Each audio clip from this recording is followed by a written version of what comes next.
Okay, I think that's 5 seconds. Hello, this is our community advisory panel for the grade separation effort in Palo Alto, and this is our third CAP meeting. And as is our custom, we'll start first with introductions, both from the folks at the table as well as our audience, those members who choose to introduce themselves that are auditing this meeting. This meeting is being taped, so keep that in mind. We also will be using a PowerPoint.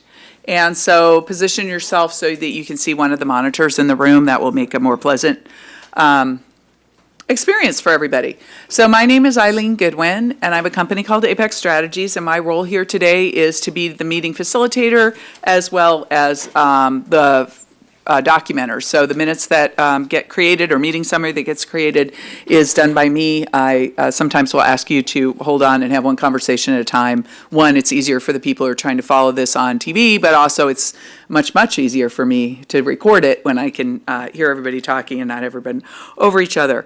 So why don't we go ahead and get started with our introductions, and then I'll go through our agenda. We'll move to that slide. So Ed.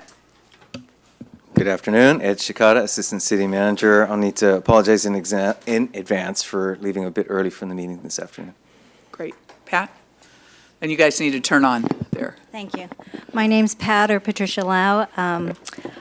I worked for the city as a consultant on the issue of means restriction, and now I am part of CAP, and I live in the South Palo Alto area near the Jewish Community Center.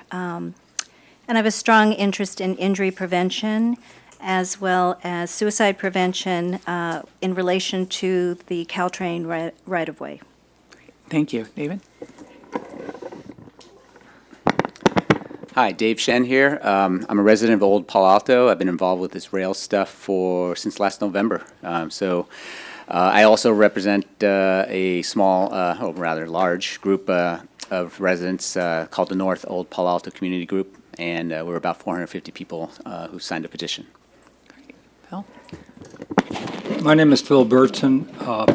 Strictly speaking, I represent St. Clair Gardens, but I view my mandate to represent south of Midtown.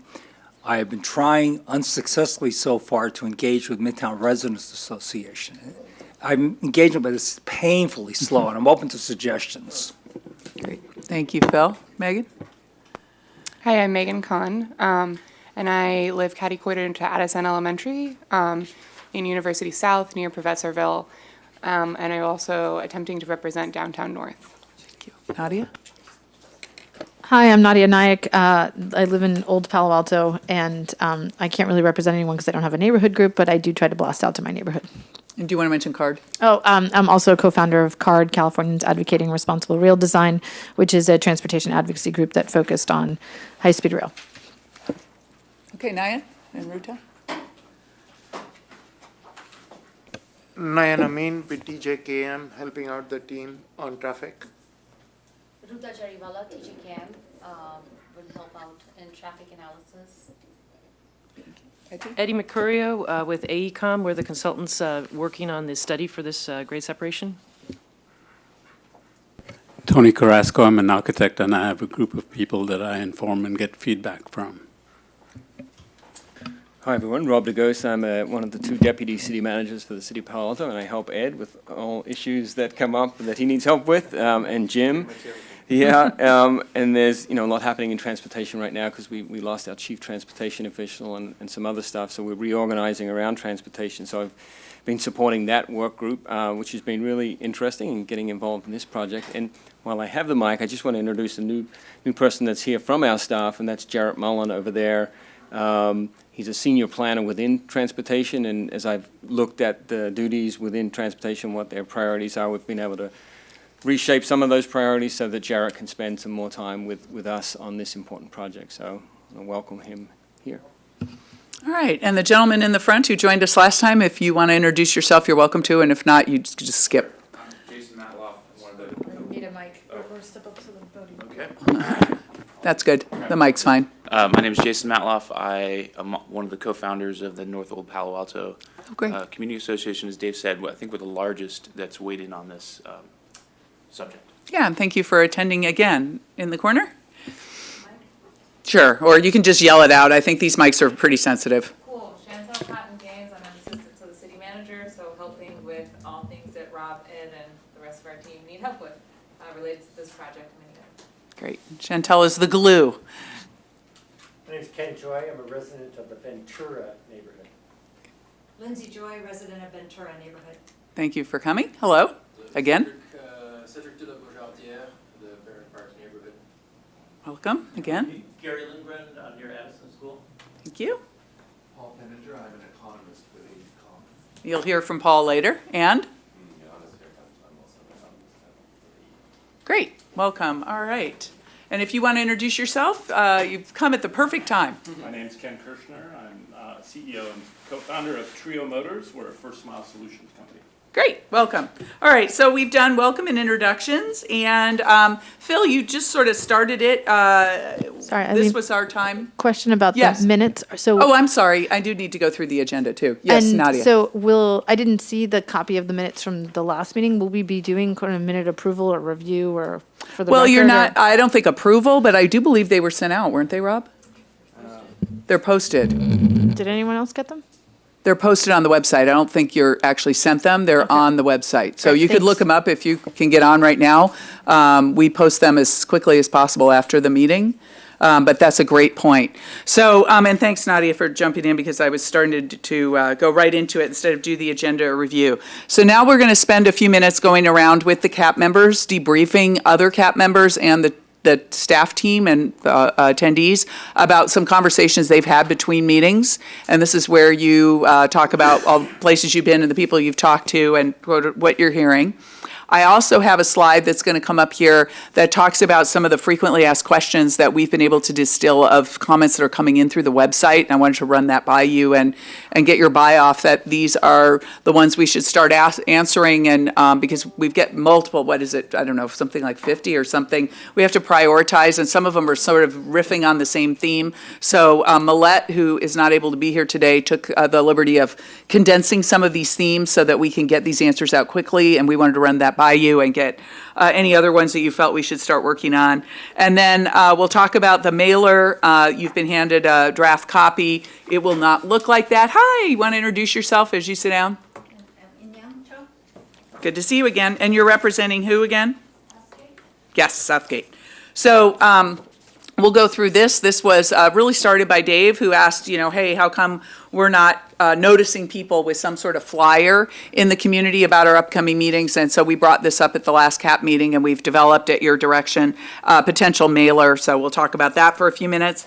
And then we wanted to talk about a work plan, just so you could kind of know what's coming up, both at the CAP meeting as well as the Rail Subcommittee and the Council, so you could get a sense of the pacing and where we're headed and where you might want to put things on your calendar. So we'll spend some time on that. All of this is in the PowerPoint, which all the PowerPoints are posted and on the website once we're through with them. Then we're back with Nayan and Ruta. As you recall, we spent quite a bit of time last meeting talking about traffic intersections, and there's been some refinement of that. There's been some cost estimates made, and I think we are very interested in getting your feedback and maybe some refining of what is in the realm of possible. Then Paul's here again, and he's going to be talking about some financial ideas. He's got a lot more slides than last time, a lot more ideas, some of which you brought up that he's following up on, and other ones that he's bringing in, and he'll walk through that. And then Etty will come back through and just give a brief update on the alternatives analysis and where we're headed for our community meeting in November. We do have another community advisory panel meeting before our community meeting, so it's our intent to bring you a draft PowerPoint like we did last time to our November meeting, so that at the end of November after Thanksgiving, we can have that available at the community meeting with you all having seen it or seen most of it like we were able to do last time.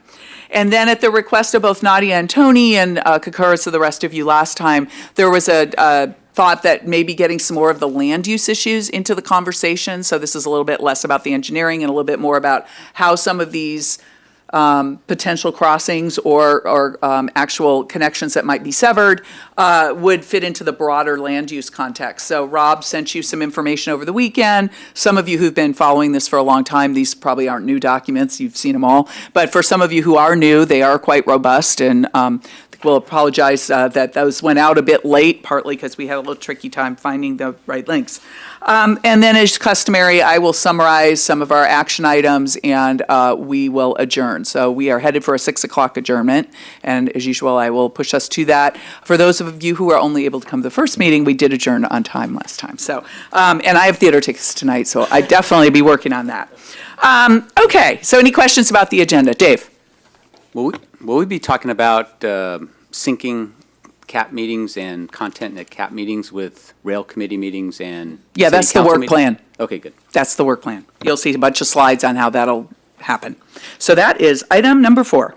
Okay, moving on, the community conversations. And oh, by the way, I heard officially from Mandar that he was not able to be here. I did not hear from Christine, Parag, Carrie, or Greg. Does anybody have an update on those CAP members? I think Christine emailed from. With Mandar, I had a good conversation with him. Yeah, and he emailed us and gave us a big debrief. So anyway, he had some ideas I will introduce on his behalf. Great. But did anybody is Chris going to be able to attend or not? I did thought not she see. emailed and said she wasn't coming. She did. Yeah. Somehow I did not get that email. Okay, so we were not expecting her. Do we know about Carrie or Greg or Parag? Carrie might be here. She emailed late today, that she got pulled into another meeting. Okay, so she's a maybe. Okay, we'll get ahead and get going. So now, I think what I'd like to do is have the community members go through who you've been talking to, maybe some of the themes of what you've been hearing, and then I'll switch and have Etty switch us to our Millette's slide of distilled comments that have been coming in through the website. So I'm switching it up a little bit, but we'll get to both of these items. So Phil, you mentioned you've been trying to get Midtown going, but haven't been.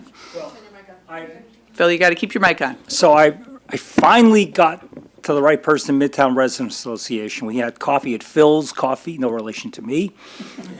And frankly, they have no sense of urgency. Like, they want to have a meeting in March. And so I'm trying to say that's way too late. So any tools you can give me to get something sooner would be helpful. So the person I'm talking to agreed we could have something informal, but a flyer like this that I can email out in PDF form would be very helpful. Good. If I even had some PowerPoint slides distilled down, distilled PowerPoint presentation in the form of the PDF, that would be helpful. I'm also trying to reach out to both JLS Middle School and Gunn High School. The Midtown Resident Association, I was supposed to help me with that, but if he doesn't do something the next day or two, I've got to go directly.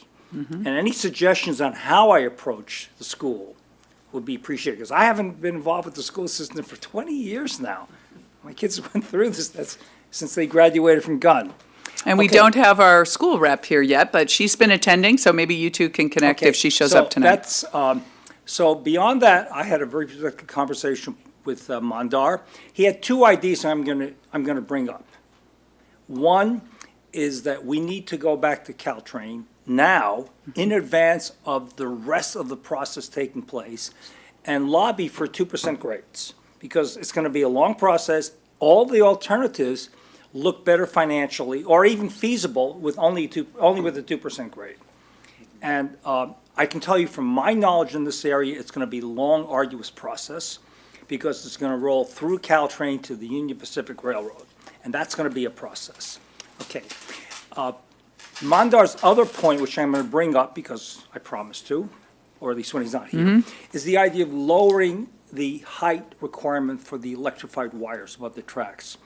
And I told him, and I will tell everybody here, I think that's a real non-starter, because that involves not just the Union Pacific, it doesn't involve the Union Pacific Railroad, it involves the Surface Transportation Board and the Association of American Railroads and the California Public Utilities Commission.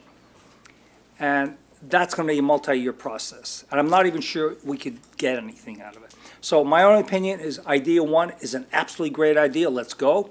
Idea 2, we shouldn't waste our time on. Okay. I also went to a meeting that was called by Mandar and Parag on Sunday at Robles Park, heard some really interesting feedback, including some ideas that I hadn't thought about, but that's what these meetings are for. That's me. And how many people attended that? Oh, I'd say about 20. Okay, great. Thank you. Nadia, I know you're always out in the world. Did you do anything in the last month? I think you were looking. Does Megan have anything first? Oh, I was just, yeah, well, I'll go all around, but you usually have something, so. I'm actually furiously typing notes to be sure I get all my thoughts out, so I reserve the right Oh, to come okay, back. why don't we go, how about, we'll get Nadia to make her speech. Pat, did you get a chance to talk to any of your community? Dave, Megan, Tony? Inyo? I work at Webster House. Oops, where is it? We need a mic. Sorry. I work in a senior community called Webster House Lytton Gardens. There's over. You need to let go of it. Right So, here? yeah, just leave it on for the right. So, Okay. yeah, you're good.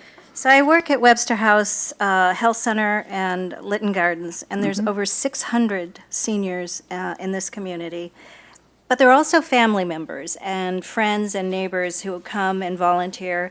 And I run a pre-med student program there. So these are undergraduate students from Stanford come and visit with the older adults, but I also provide clinical exposure. So I ask the students if they're aware of any of, and again, it's really hard when you look at the younger cohorts, and I'm not certain why this is, but there are very few young people who know about the issues. And so I think it's really important to reach out, as you were mentioning, for the schools. I was wondering if we had a representative for the schools. In the past, I worked with some of the folks at the Palo Alto Unified School District, but I think most of them are now gone. So, Well, Penny has been monitoring this. No, right.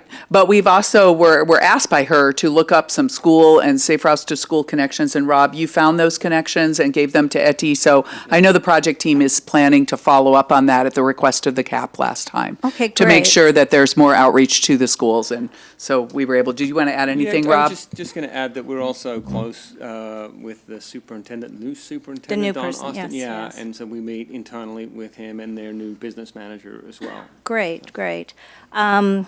I had met with, I think her name is Katie or Kathy Lawrence, the principal of Gunn, last year, and I spoke with her. Dr. Joshi was also in a meeting when she first arrived, and we talked with her.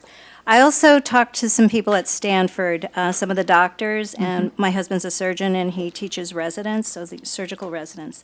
Many of them were not aware of this issue either, and some of them take the train. And I also talked to some of our employees who live either south in San Jose or north as far as San Mateo. Again, no knowledge. So it makes me So wonder. knowledge about the grade separations or the electrification program? Because the three riders probably are more all three. interested in that. When I talk about it, I introduce it as As all of them. grade Great. separation, Good to know. electrification, Great. and high-speed rail. Great. Within a 20-year period. And so I think people, again, it's hard to fathom that much, but projecting in time. But when I do ask people if they have any information or they know about these issues, they say no. So my sense is that there's a need to reach those different cohorts, different age groups, in different domains. But my focus would be education. Okay. Both at Stanford as well as the local schools. schools. Yeah, I Right. think it's really important. Good. Well, we're following up on that, so we'll continue to report out. Dave, did you have an update? If Nadia's still typing. Only a comment on the schools. I'm actually a member of PTA Council right now, Executive Board, and I've actually spoken to Todd Collins about it. He's one of the Board of Education, and he was also wondering, hey, does the school have a representative for this rail thing? I go, no, I don't think so. I don't think anybody showed up. So I can keep pushing on that and seeing if anything happens. I would love to work with you. And Yeah, if anybody wants to How get, we do it, we just need to engage. Great. At the PTA level. yeah, why don't you, if anybody wants to work on getting in touch with the schools, I could probably help with that. Great. Okay, Megan, anything to add? Yeah, so at the last rail committee meeting, a man named Nielsen from downtown North came and spoke that he really felt like downtown North hadn't been included and the residents there weren't aware of what was going on. So I reached out to Rob about setting up like a couple meetings, just informal meetings using some of the city hall or the downtown library to inform some of those folks in Nielsen's network. And another idea I had was to hand out flyers at the Caltrain station to the riders. And if Nadia has any thoughts about better ways to do that or other avenues of reaching out to folks, that would be great. But either we need to have some meetings set up to bring them to, or we need to wait till the November meeting is a little bit closer. Great, thank you. How about Inyo or Tony? Okay, sure.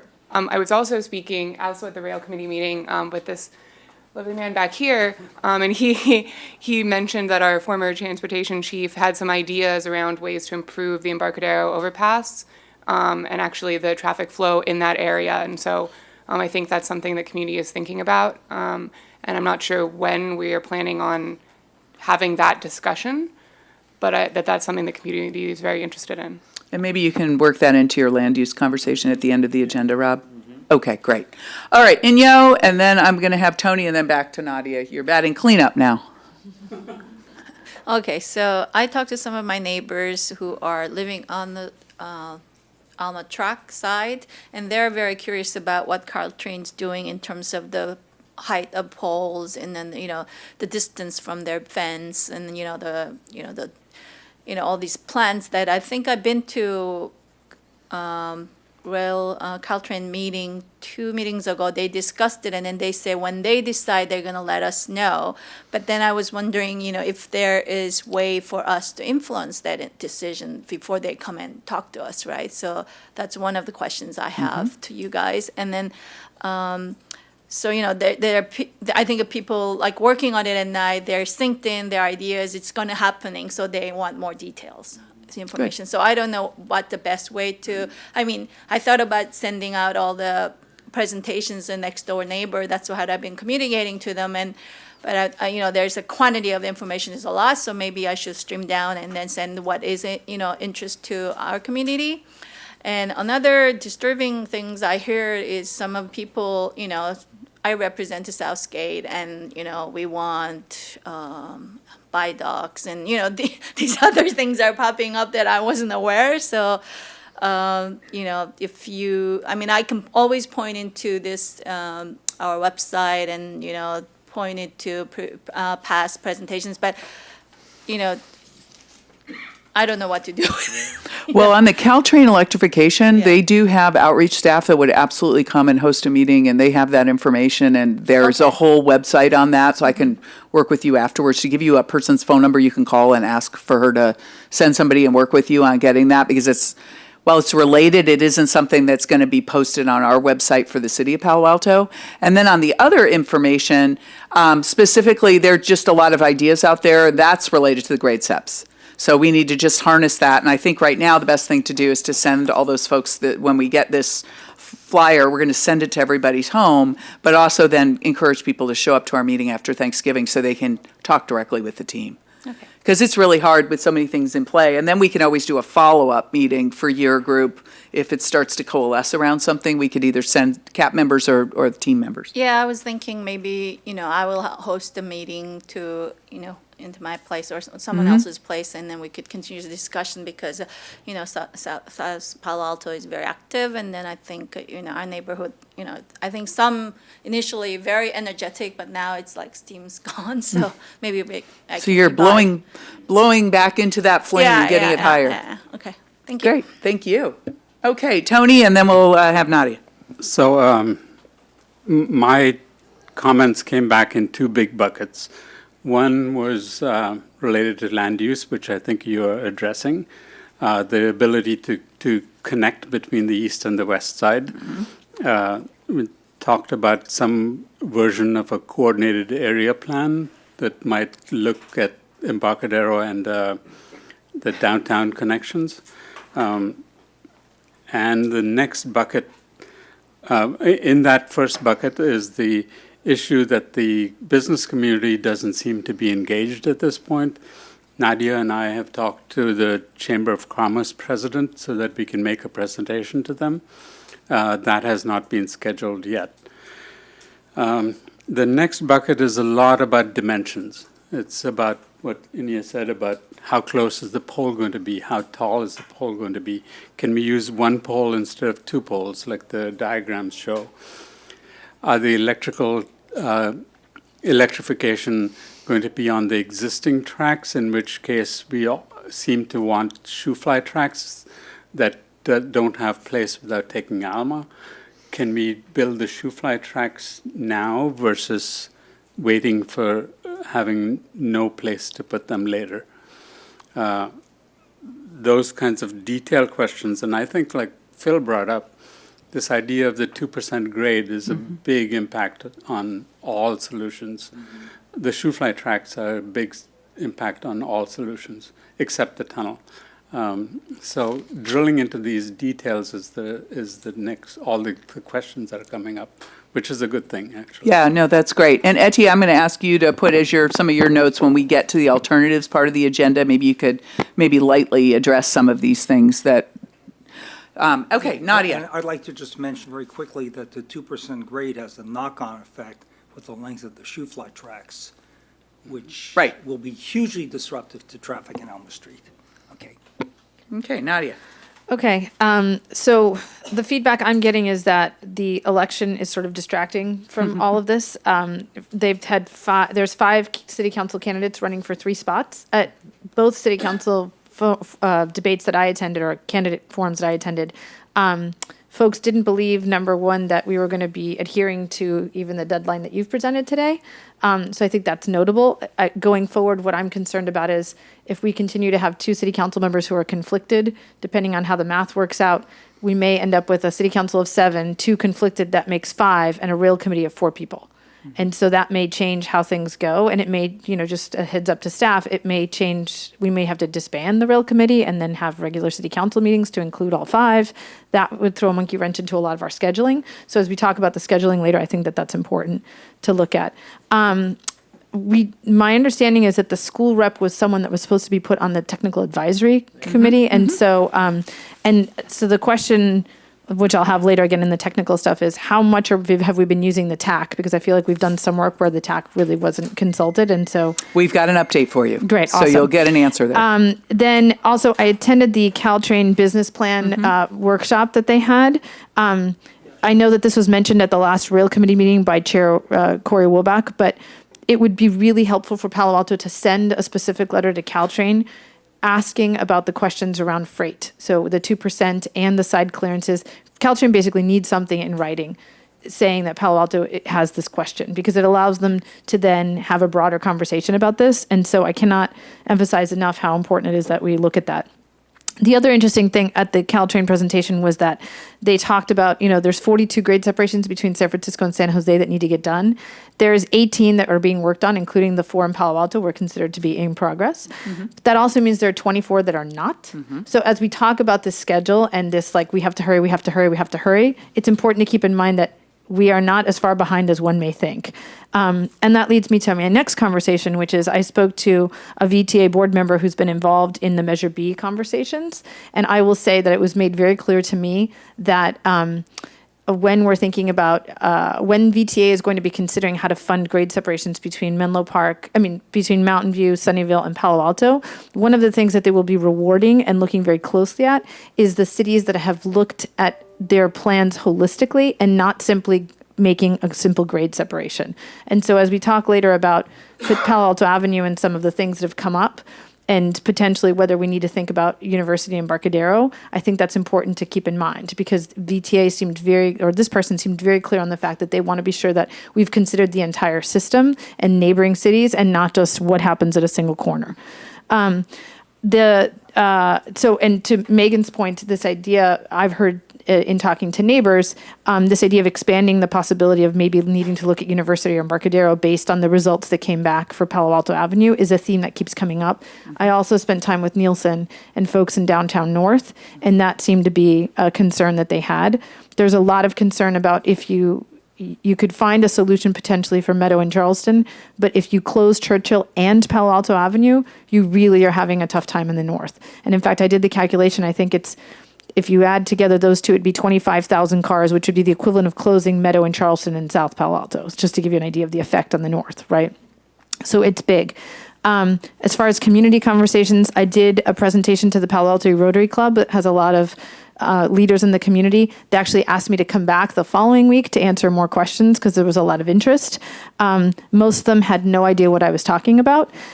What did really interest them was this idea that as electrification is moving forward, it is a way, the appetizer for the community to finally notice the corridor. When they start cutting down those trees and putting up those poles, people are finally going to notice. And then when they realize that that's not the worst part of it, I think it's going to get sort of interesting. And so I would just say that there is definitely still a lot of people who don't know, and a significant lag that's coming in terms of the reactions you're going to get from the community.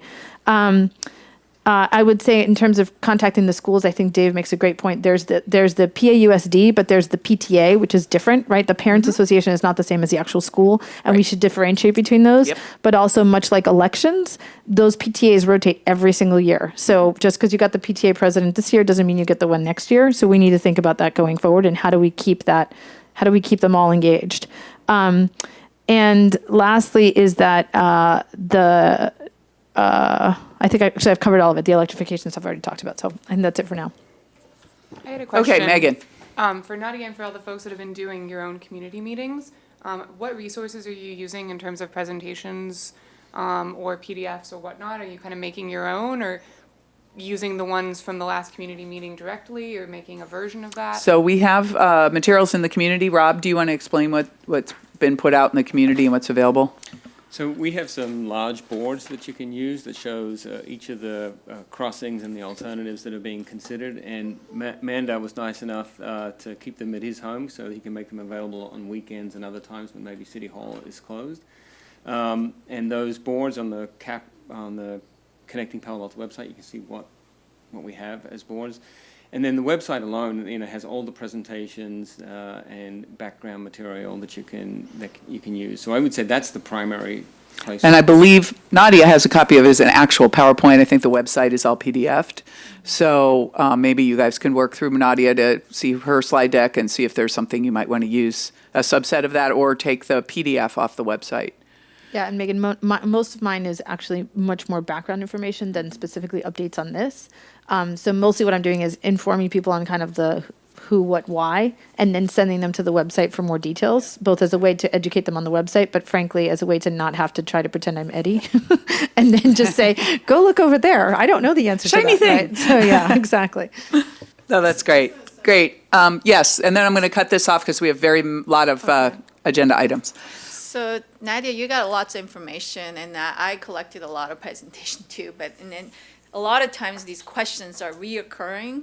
So I think you and I maybe get together, or some people get together. We could have a timeline of all these presentations, so we can point it to. If some questions come, we can just point it to that we did discuss it, and then this was the decision it made. That's a great idea. You guys want to work on that? Yeah. Okay. That'd be great. And Etty, on that point, if you could go to the next slide, which is, here's some frequently asked questions that are not currently answered on the website that we've been getting a lot of requests about, some from all of you, both doing your debrief as well as individual emails that come through our website right now. And so, as I mentioned earlier, Millette took these 50 data points and tried to synthesize them into at least, the next 5, or maybe there's more, maybe there's a couple more we could start working on, so that we're focusing our energy on where the real energy is of getting some good information back into the community.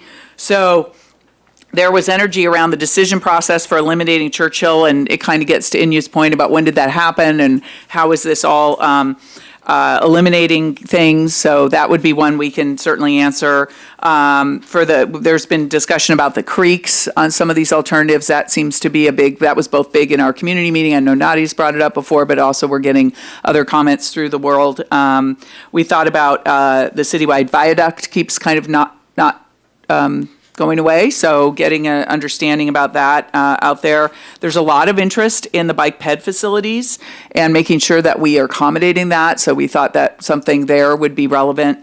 And then this whole business of freight, and can the freight stay on ground, and then the tunnel or trench be some other place?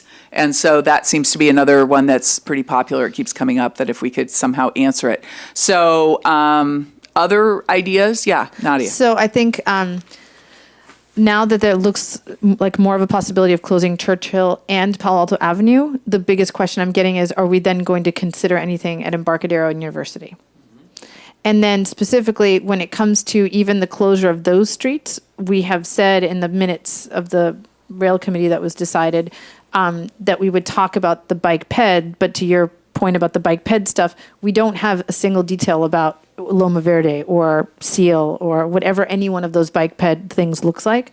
So another thing that would be useful is putting up the bike plan on the website so people can look at what were the already approved, cut through places. I think that would help. Okay, great. Other thoughts on FAQs before we move to the mailer? I apologize that this has been covered while I was out. I hear a lot of questions about information that is yet to be developed. So an FAQ saying, here's when you'll get the cost estimates. Here's when you'll get the 3D views. So people know they're being worked on. That would be, I think, very reassuring. So our work plan, that would be great. That's a great idea. In the form of FAQs. Yeah, exactly. So people could go, okay? Megan? I think there's some confusion too about the status of bike pedestrian plans, because I know that some of that is maybe put on hold. And so even if it's still planned technically, what's the new timeline for it? Okay. Yeah, Tony? I had questions on the viaduct issue as well, about why it was eliminated. It might be the least cost, at least for the north side of Palo Alto, and so that we should consider that option as well. Okay. All right, other questions, and then I'll go to the audience. Yeah. I have a question about the bike and pedestrian facilities and whether there's been any concerns about access, either illegal or safety issues around access, trespassing. Okay. Have you seen any concerns? We haven't, there? and so that would be a new topic. Okay, the person from the audience, yes. And then I'll get to you. Are there answers to these questions? That's what we're talking about getting to. We haven't answered them. We're just getting the questions out so we can answer them. But we can't answer 50 questions. We're just not resourced for that. So we're trying to pick like the top 10. So you're giving us great ideas today. Dave? Just an expansion on that first question. It's like, seems like that the chosen path for all these options is separate. So, and people have to understand that, and we maybe need to write down why we're not doing all 50 at once or whatever. So we're going through them at a certain pace in a certain order, and then justifying or showing progress of, where each one is, because I think people not only are wondering about Churchill, but even Palo Alto, it's like, well, that may be true that we maybe seem to be leaning that way, but I didn't actually hear that we were leaning that way. So I'm like, well, okay, so there seems to be some perception out there that might be, but I didn't see it, at least not from the meetings I've been into. But then also people, of course, in South Palo Alto are wondering, like, when are we going to get to city council with our stuff, right? And maybe providing some clarity on when that's going to happen and how it's going to happen as well. Very similar to what Phil's saying, and I think once you see our work plan, I think that will help us, so we can certainly post that. Anything you want to add before we move on? I just wanted to add, amplify what Eileen was saying. One of the biggest things that the CAP can help us with is to give us information about the frequently asked questions. You're probably getting a lot of questions, and we're getting a ton of questions constantly as new people enter the conversation. And it's next to impossible to respond to every one of them. So having an additional 12 plus your network to be out there trying to consolidate the questions, say, like, you're getting, a lot of questions, but here are 3 or 4 that seem to keep coming up. Let us know what they are so we can work on those on a priority basis and update the FAQs so it's on the website. Everybody can get access to it. I think maybe presenting what Dave is saying, maybe like showing like a waterfall diagram of, okay, well, we started here, and then we had this meeting and this decision, and then this other thing, that will help show. I think Etty's working on that, aren't you, Etty, for the rail committee meeting? We have a work plan that we'll go through today. Yeah. And that's where we'll be soliciting your feedback on that and then taking that to the. But I think she's talking about the history. You're doing, how do we go from 65 to 12 to whatever? You're pulling that graphic together, are you not? I hadn't yet, but we can work on that. Okay. All right, I'm going to move us on because we have a lot to cover today. I want to talk about the mailer. This was a request by the CAP, and specifically Dave's great idea, pointing out that, hey, when my neighbor gets to do an addition, I get something in the mail. And when Caltrain had just dropped their mail for the electrification meeting, we were really trusting you all to get the word out. And by the way, you did a great job, because we had a huge group. So, but I think it really is to some of the points that have already been raised about a lot of the other populations who maybe are not as dialed in as your networks, to have a flyer and to mail it to everybody. And so our thought here, originally this was designed, and the AECOM team thought it was going in some sort of a utility mailer, which it's not. So this needs to be reformatted to be more like a political mailer. I really don't want it to be in an envelope. I want people to see it and be forced to look at it and not have to open it, because a lot of us just recycle, right? So this, imagine if you will, that this, we're not quite sure exactly the size yet. We're going to work with Rob's team on exactly that. Incoming, Chantel, on that. But imagine if you will, that this is the front part, the front page. I'm not quite sure what dimension. And really the big idea here is to tell people, we've been talking about this for a long time. You don't realize that. It has been happening. Here's what we're talking about now. Here are 2 big idea meetings that we'd love for you to attend. And there's lots of resources for you to get more information. And the backside would be a map so people can see where they live and or work in relationship to what the project is. And then what the space that's left over will now have to have the city logo and postage and everybody's mailing address. And our thought is that we would make that also available, as Phil suggested, for PDFing and sharing. I may regret the suggestion, but imagine if you are targeting mailings, you presumably can target individuals, and you might include the name of the appropriate representative to contact along with their email address. So in my area, Phil is your local. I don't think we've got that kind of budget to customize. I know what that costs in a political campaign. I may regret it's that. a great idea, but we do have you up on the website, and we can make that more prominent perhaps, so that people who are new go, wait, or we could even add, there are CAP members in your website, check the link. We could add something like that. And I would suggest, as inspiration, look at the kind of mailings that brokers always put out about new house listings. They're generally 2-sided, no envelope, just 2-sided. That's exactly what we're doing. And they have a lot less text than this. Yep. Nobody's going to read all this. It's got to be headlines. Well, that's a good point. So if you want to make some suggestions of what we would cut out, and you want to turn those in to me, I will get them back to our team and we'll look at it. If you're all in consensus of what gets cut, great. But we had a much shorter one, and it felt like it was hitting people who know nothing. They wouldn't know anything. So Eileen, are we sure about the date of? I don't think both of these meetings have been in the work plan. No. They're Not scheduled. that date. I'm sorry about the year. I should say the year in which Caltrain would run 20 trains an hour. I don't. This is already on the website. We did not create this. We literally, if you go on your website today for this, no, I appreciate effort, that. But my question is that Caltrain is in the middle of their business plan, and I don't know that. I mean, I'm holding their presentation. I don't know that 2025 is a date for 20 trains an hour. And while I appreciate that this may be up on our website, if you're sending out this mailer and this is the very first time someone's seeing it, we'll and that double-check date's that. not correct, it would be bad. Okay, we can check with the Caltrain folks and correct that. But we do need to create some urgency, or nobody's going to show to these meetings. I don't disagree, I'm just. So keep that in mind. Please edit it and get it back to us. Dave? Oh, I was just going to say, there's ways of creating that mailer. I'm actually embroiled in one of the campaigns right now, so I know it well. And there's ways to create the mailer like a fold over where you could have more stuff inside. So I think there's opportunities to do that. Yeah, and we have to figure out what the budget is and all that. So again, I hear you. We will do our best. If you've got specific edits or suggestions, you can, to your point, say, hey, I would do this 4-page and do it this way. I mean, it can just be a sketched out thing, but for time reasons, we do need your feedback today.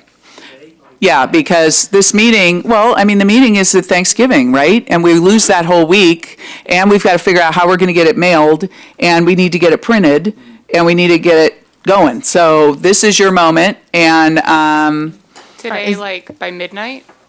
yeah, if you want to do it, if you want to send an email, that's fine. Yeah, maybe by the end of the week, we could even say, if you want to give us, but if you want to sketch something out and leave it with us, this is the time to do it, and we're just going to take what feedback we have. So from a procedural standpoint, Yeah. this thing talks about the 4 grade crossings, and we will continue to have rail committee meetings. And I'm not clear on when we're going to have further discussion, but at what point are we narrowing down the Palo Alto Avenue Churchill conversation? Because this is specifically saying, again, 4 grade crossings, but if you close 2, you may have to talk about other 2 that are not listed. And I'm not, maybe because we haven't seen the work plan yet, I'm not clear on the order in which that would happen. You might very well be sending out a mailer very close to when you just decided you now have to talk about 2 other intersections that are not mentioned. Okay, Rob, do you have a point of view on that? Well, I think it's a good point. You know, And I'm to- sorry, this is the Wednesday before Thanksgiving, or this is the week after? this It's is the one week after. Okay, sorry. Yeah. Yeah, we would never do that. I mean, I think all of these intersections, all of the four grade crossings are, we have to think about them in context with all of the other grade crossings that exist already and other intersections that we have, and that's part of the discussion we'll have a little later. But I think, you know, even if we close just one, you know, let's just say Churchill, that could have an impact on what we need to do or consider at Embarcadero or other crossings. And certainly if we close both, we're going to have to do something at those. So do we want to Well, this is a perfect segue. Let's just move on to the work plan so people can see that. It's the next agenda item, and then I'll take your questions. Maybe let's get that work plan out, and then I'll call on Nadia. I would just add the words potentially, you know. Yeah, sure. consider Make the edit, turn it overflow, in. yeah. That's great. So let's move on to the work plan. All right. So I'm going to have Rob tee it up, and then Etty, you'll take us through the slides. Well, you know, I'll be fairly quick, but here, you know, we started the calendar year off with the city council with a really ambitious objective and goal to have a preferred solution for grade separation by the end of the calendar year. And we've been working hard at that, and you all have been helping with that. But at this stage, we're not going to get there. We're not going to have that preferred solution by December, but we do need to have it soon after. We do know that, you know, Caltrain is well underway with their electrification project. It's going to take many years to build these grade crossings. So there is a sense of urgency here, and not so much urgency that we need to rush to make a bad decision. We need to make the best decision for this community. But there is a great sense of urgency to come to a decision on this. So what we've done is... Sound like a developer. Do I? Well, but it is really true, and so we're hoping by early in the calendar year we will have a preferred solution. And what we've done as a project team, and Eddie will go through this, is to reset the schedule to sort of see, okay, what if we were to make a decision by February or March in that period, what needs to happen with the cap between now and then, what needs to go to the rail committee between now and then, when does council get engaged and get an update, when does the general community get an update. And so we've redone the schedule to see and to get your feedback on that. And we want to share that with the rail committee next week. But with that, I'll have Eddie go through it. Yeah. So thanks. So the schedule that's up here now is, as Rob mentioned, the kind of reconfigured schedule. And I'm just going to kind of walk you through month by month, starting with October through February, what we see is what we can accomplish and what we see that we can do as presentation and where those touch points are. So starting in October, that's where we are today, as we have the CAP, which is what we're doing today. We're covering you know, the traffic, I won't go back through all the thing we're covering because we already did the agenda. We do have a rail committee meeting scheduled for October 17th, where I will, based on comments from today, I will bring the work plan overview and to get their input on that. On the right-hand side, these are kind of the engineering activities that we're doing right now. We're going to be doing data collection for the traffic. We will be preparing those bicycle ped exhibits. We are going to be meeting with stakeholders that include the Santa Clara Valley Water District to go talk to about the issues of the creek crossing, Caltrain. We're trying to set up a separate meeting for safe routes to school, and we will be convening the TAC again. This team has not been a part of the TAC meeting. The last one, I believe, was in May that Josh led. So in addition to that, we will be evaluating the construction issues. We're in the process of developing an evaluation matrix. And we've begun the exercise of developing construction cost estimates. And we're starting the 3D visuals for the first two alternatives. And again, as I look through this, we're pacing ourselves of what we can do with the alternatives on that one. So we're looking at those for the Citywide Tunnel and the Palo Alto Avenue. So in November, excuse me, we have another CAP meeting on November 7th. And at that CAP meeting, what we'll plan to do is we're going to be reviewing the Palo Alto hybrids, the citywide tunnels. We'll be bringing that to you. By then, the TJKM team, Nyan and company, will have done some data collection, but no analysis, correct, at that point. So he can come back and report on what that data collection was. And whatever bicycle ped exhibits we'll have, we'll bring that to the CAP. And then looking at what the evaluation matrix needs to look like for these alternatives. And the evaluation matrix will start from what the city council had already adopted, and then we'll be putting that into a matrix and then adding in any other constraints that need to be considered for in evaluating alternatives. We have a rail committee meeting, but we don't have a date yet, so that's something that will need to be nailed down. And part of that rail committee meeting, what has happened here so far is we've had CAP and then rail committee, and so I guess we'll be working on that schedule. And so some of the materials that will be brought to the CAP will be then brought back to the rail committee. And then we have our community meeting at the end of November. And based on, what we'll have done is, we'll have the evaluation matrix. We probably will only be presenting the citywide tunnel and Palo Alto. We'll have the traffic analysis baseline, and we'll have a finance discussion. So these are kind of the major topics as well. What we'll be doing as far as in the background is we'll have during that time in November we'll complete the traffic data collection, and then the traffic analysis will begin. We'll continue to meet with stakeholders for which will include the big ones I've just listed here: Santa Clara Valley Water, Caltrain, schools, and TAC. And we will start to develop those construction exhibits that we will be bringing to the community meeting as well. And those exhibits for ped bike and a 3D visualization. So in November, we'll start the 3D visualizations that we see for Caltrans Meadow. And just to kind of give you context, those usually take about 4 weeks. So, of going back and forth and getting those going once we've done the engineering itself. In December, we just have a city council meeting. The date is still to be determined. And right now, we're seeing that as bringing the overview of the community meeting. And we'll add to this agenda as we know what we can bring forward to the city council. The engineering activities for the background activities is we will continue the traffic analysis. And hopefully in this month, you'll be able to actually complete the traffic analysis. We'll be continuing evaluating the construction cost issues and costs, and we'll update the exhibits on feedback from the community and city council, update the 3D visuals, and update the evaluation matrix. So January is a very busy month. We have a CAP meeting early, where we really look at the Charleston Meadow exhibits, and then an opportunity to see what the traffic analysis is for the closures. Rail committee is to be determined. A date has not yet been set, but hopefully we can set a date soon. And we'll be bringing some of the same things that we present to the CAP to the rail committee. And then we have the community meeting at the end of January, where we'll be really focusing on the Charleston Meadow alternatives, as well as the traffic analysis and the associated evaluation matrices and construction costs for those ones. And the associated, yes.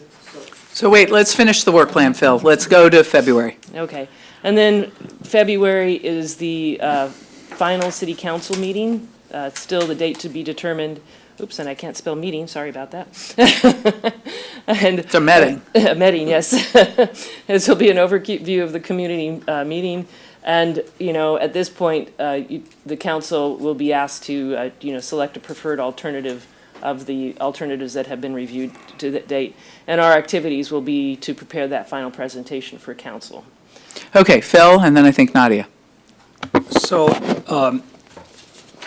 since I represent south of Midtown, is it correct to assume that south of Midtown people would, or south of Oregon Expressway people would be more interested in attending the third CAP meeting rather than the second CAP meeting in terms of the alternatives being presented? You mean the community meeting? I beg your pardon, community. Yeah. Thank you. Yeah.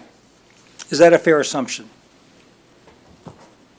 If this is the kind of the rhythm that we're going through, yes, that would be, if they're interested in Charleston Meadow, then yeah, I would say yes.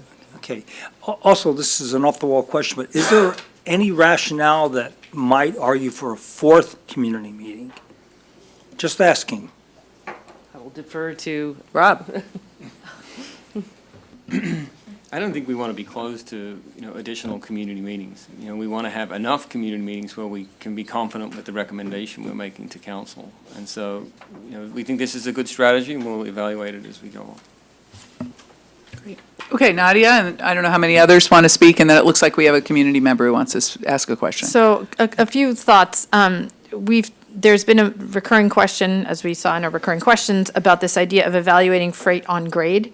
I don't see how that discussion is being able to be presented to the rail committee for the rail committee to decide whether that should be one of the alternatives that we're looking at that hasn't officially ever been asked of the rail committee. And so to the extent that we're trying to design the work plan, I think that needs to be formally asked. I honestly, if I remember the analysis on the citywide tunnel, I know that I have been the biggest proponent of we need to talk to the community about a citywide tunnel, but I think that the language of citywide tunnel has been changed to the point where now we're talking about a tunnel that begins and ends in Palo Alto, which I do not believe is what the community, at least not in any of the discussions I've had with people, imagined. In fact, if I remember, the citywide tunnel starts after University Avenue Station, goes the rest of the city and comes up by San Antonio. That's not what people wanted. As a Palo Alton and someone representing the community, I don't think we want to be studying something that begins after University Avenue Station. And so to have the northern part of the city be the conversation first and be spending all this money on talking about a tunnel that literally starts after University Avenue Station doesn't seem to make sense from my perspective. But again, I think we ought to go to Rail Committee and ask them whether they really want AECom and everybody else to spend all this money and time on that alternative. When it comes to meeting with the TAC, I think there needs to be a very specific conversation just with the city arborist. As we learned at the last rail committee meeting, there's a lot of issues related to El Palo Alto, which could easily take up an entire TAC meeting, I would imagine. And the arborists that I spoke to seem to have a lot of concerns about raising or lowering the tracks at all whatsoever next to El Palo Alto, which may also kill a lot of these alternatives. So it would save us a lot of money to not have to study those alternatives if the arborist actually comes out and says, because of historic monument number 2, we can't do that. And so that leads me to this concept of, I think there seems to be more unison in the community generally about an interest about Charleston and Meadow because the answers seem to be more obvious. So in terms of looking at this work plan, I would propose that you flip the order and actually begin with Meadow and Charleston because those answers are more obvious, and it allows the rail committee more time to debate the issues of potentially having to close Palo Alto Avenue and Churchill, which then may open up a conversation about University and Embarcadero, which I don't see any room for in the way the work plan is set up, and it would save us frankly, a lot of money to be able to work on the thing that we know we might be able to solve first, instead of starting with the part that we really don't know what's going to happen.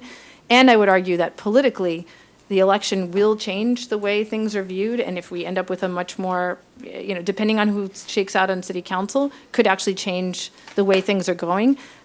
If I had to read the tea leaves, and I don't think anybody should listen to me, but it's more likely that you will get consensus on what happens in South Palo Alto than you might on the north, because it seems like the answers are more difficult. And lastly, when we talk about the traffic study, I know we're going to talk about it more in detail later, but I did see that the streetlight data company was called out. I think there's a lot of interest in what that means, and frankly, a lot of the traffic data could end up informing some of the solutions that we're even looking at. So I'm not clear on why we're sort of going forward and presenting so heavily on some of these topics when we may actually have some traffic data that will stop us from doing further engineering on certain things. Okay, I'm going to throw it to Etty and Rob to try and answer the question about whether a flip is possible, because I think that's probably the biggest, Nadia had a lot of other great information, but I think that's the big aha. So is that a possibility, or is there some reason why these are in the order you presented them? No, I was just trying to kind of get them into manageable packages that we also, from a standpoint of what you can, in the time frame that you can present to a community, that's just a lot of information. And so we can flip it. I don't see an issue with that. So what do people think? Should we flip it? Yeah. Tony has his hand up, and then I think Dave, and then we can go back. I don't know, Pat wants to, and then I see Phil wants to talk too. So on the question that's on the table, I think that the Embarcadero and University Avenue intersections are the most complicated, and I think we need the most time spent on it. And so I wouldn't want to delay that, because it might dictate also, have some implication on the Charleston and Meadow issue. The issue, yeah, so that's on this question. And I've forgotten my second. Okay, we can come back to you. Pat and Dave, do you have questions? Ladies first. I agree with Nadia. I think the Meadow and Charleston crossings are really, really important. And from my perspective in living on that part of the city, when you're looking at what we can do for those two crossings, I think they're more feasible. Okay, thank you. Dave? I just want to say that, to nod to the South Palo Alto folks, I mean, they've been waiting, right? Then their anxiety level's gone up. And I've been where they were, a few months back, and it's not comfortable, right? And Okay. it's not a good thing. And if there's a way to get them closer to whatever that answer is, I think that's a good thing. The other thing, which I think I emailed some of you about, I don't know how many, was about just speeding up, because this Caltrain stuff is coming down. It's gonna come, and while we have to spend time to deliberate and everything, I just would like to see us spend also some time thinking about, well, how can we speed this up in the face of all this stuff, and seeing if we can do some of the stuff in parallel. It's a lot of stuff I think can work in parallel, and a lot of it should be done actually together, because the traffic pattern needs to be looked at as a system through Palo Alto, and some of the decisions can't be made, with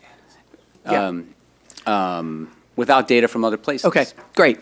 Phil, and then I see Ed Scott would like to talk, So, and Tony must have thought of something. I think Nadia's suggestion about flipping the orders to gray, when provided that we have cost data along with each of the alternatives for South Palo Alto. Ed? So I think that, oh, sorry, Ed. Go ahead, Well, just Tony. one, maybe, I think it ties to what Dave was suggesting, in particular on the speed. The one additional dimension that has come up several times is this issue of the 1%, 2% freight and sending a letter to Caltrain. I think we've heard the same interest from rail committee members, and so, quite frankly, personally, I don't know that it's going to be all that productive to send them a letter, but nonetheless, I think if it helps to take that off the table as an obstacle, I suspect it will be far too easy for them to say it depends on what we're proposing as the basis for which to respond. But that said, perhaps we can even get the letter out before the rail committee in order to, again, try to move the ball forward. Caltrain has suggested that they're continuing to work on this so-called toolkit related to grade separations, which once again may not be very determinative and helpful to us, but nonetheless they have promised this. So let's just try to keep moving forward on what we can to try to reduce the number of variables.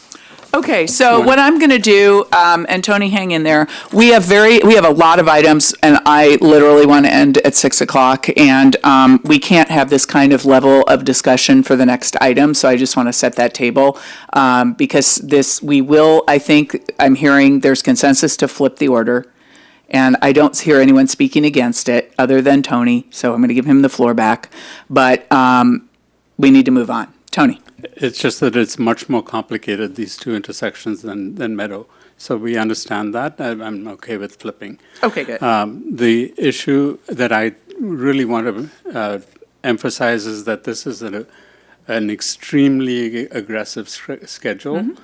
It's extremely aggressive. I'll tell you a story, the short story. It's got to be short. Yes. At the chamber meeting, when the Palo Alto Hospital, the Stanford Hospital came before us, they said they're going to get the approvals in 2 to 3 years. It took 12 to 13 years. And if you look on your mailer, this started in 2009, so we're almost at 10 years. Yeah, I know, but we went to sleep for 10 years.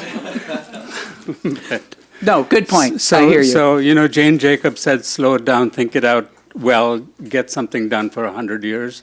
I think we should be in that boat rather than let's speed it up like developers want to do, and we get a half-done solution. Let's not do this for this super important project for Okay, so 100 just to years. summarize, I'm going to make the call that we'll be flipping the order, and we will keep the concept of a fourth community meeting, and we will do our best to provide cost estimates when we do have our meeting in November for Charleston and Meadow. But importantly, if we flip, you need clarification on whether we can look at having freight on grade and looking at a trench or a tunnel Yeah, that that has. letter will get sent before the rail committee, I think. Different thing. So the rail committee letter is the Caltrain letter. Right. But one of the things that rail committee needs to clarify is the suggestion has been made repeatedly of looking at a short trench or tunnel with, or actually a short tunnel with freight at the surface, because the specs for an electrified train are different, and it's come up multiple times, and we still haven't gotten guidance on whether or not that's something AECom should be drawing pictures for. Okay, so do you want to add that then to, can you add that to the November work plan agenda for the rail committee? Yes, okay. We're adding it to the agenda. Megan? Very quickly, I mentioned this earlier, but where exactly in the work plan will Embarcadero and University Avenue be discussed? Well, again, that is not part of the scope of this consultant effort, so I defer to Rob because it is not in our effort. It wasn't part of the RFP. It's not part of this team's work. And this team's work was supposed to be done in December. So all of these things are the city decisions and would need additional resources and approval. So, Rob. Thank you, Eileen. And then I see hands in the audience. You know, I appreciate the conversation and discussion because I do think we seem to be coming closer to consensus around the three crossings sort of south of the university area. The university area and Embarcadero and Palo Alto, that's a very, like Tony said, really complicated area, and all of the grade crossing alternatives we're considering need to be thought of in context, but especially in the downtown area, where, you know, one could argue that would require a different type of process and planning because it is the hub of downtown, of business, of the university, of the second busiest station on the Caltrain corridor.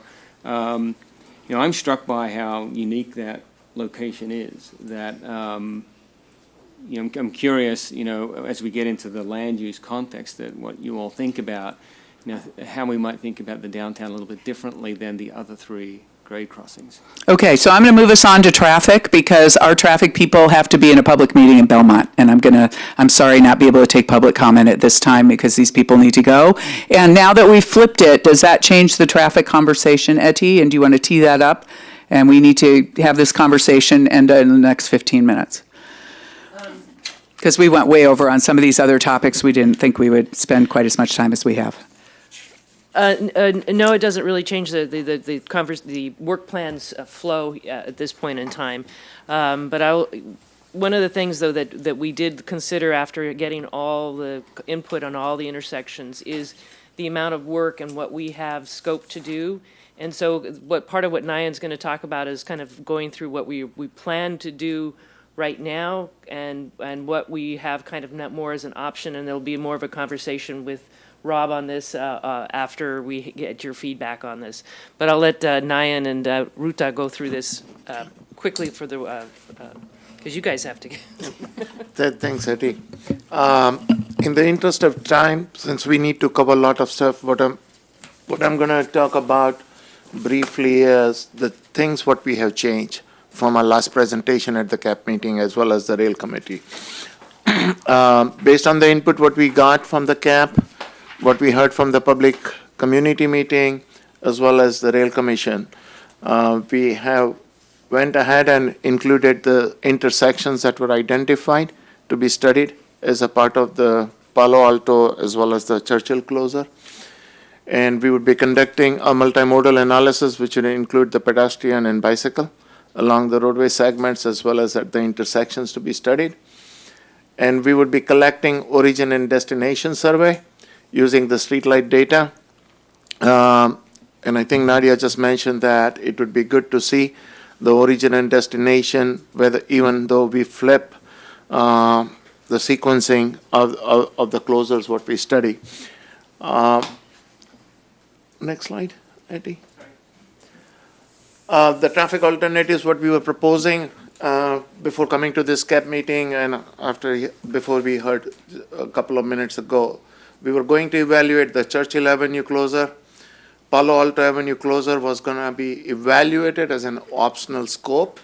And if Churchill and Palo Alto, both of them are closed, then we would have to evaluate a combined or conduct a combined closure analysis, which was also a part of an optional scope for us.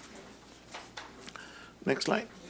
Any questions? If anyone has it at the end of the traffic slides, I would be glad to answer Yeah, we're going those. to do that at the end of the slides. Overview of the traffic scopes remains the same.